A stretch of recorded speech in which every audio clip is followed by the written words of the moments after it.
hawa watu wote ambao wanauza pombe haramu, tunabadilisha sheria.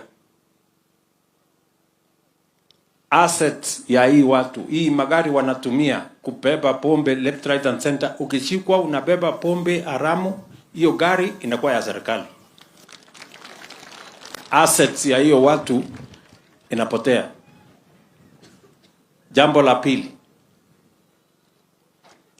watu wa kuuza madawa ya kulevya, heroin, cocaine. Mtu anauza cocaine, mtu anauza heroin. Watoto wetu wamekwisha. Na mwenye anauza yeye mwenyewe hatumii, watoto yake hawatumii, lakini anauzia watoto ya watu wengine.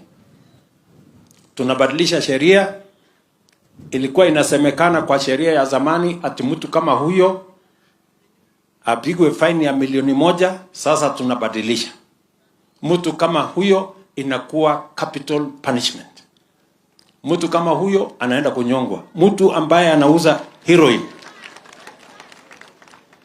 mtu anauza heroin, mtu anauza cocaine, ukipatikana unauza, sikiza saa hii, nyinyi wabunge mjipange, tunaleta sheria bunge. Haiwezekani. Watoto wengi wamepotea.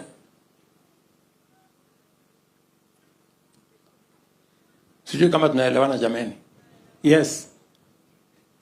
5 million people in Kenya is far too many. We cannot continue na hiyo barabara.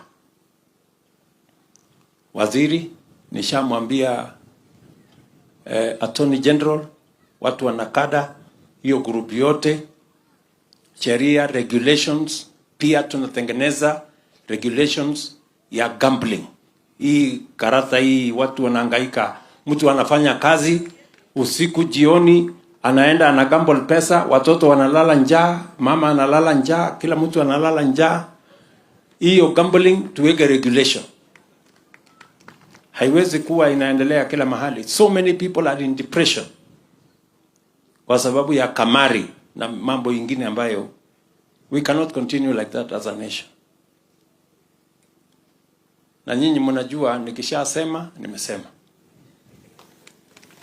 I am ready to deal with the consequences. Sindio? Yes. We need to have a country of order. So many families, so many parents are going through hell because of drugs, because of cocaine, because of abuse of alcohol. And as a society led by government, we must stand up and say no to drugs together. Kwa hivyo, in the coming days, mtaona vile tutafanya.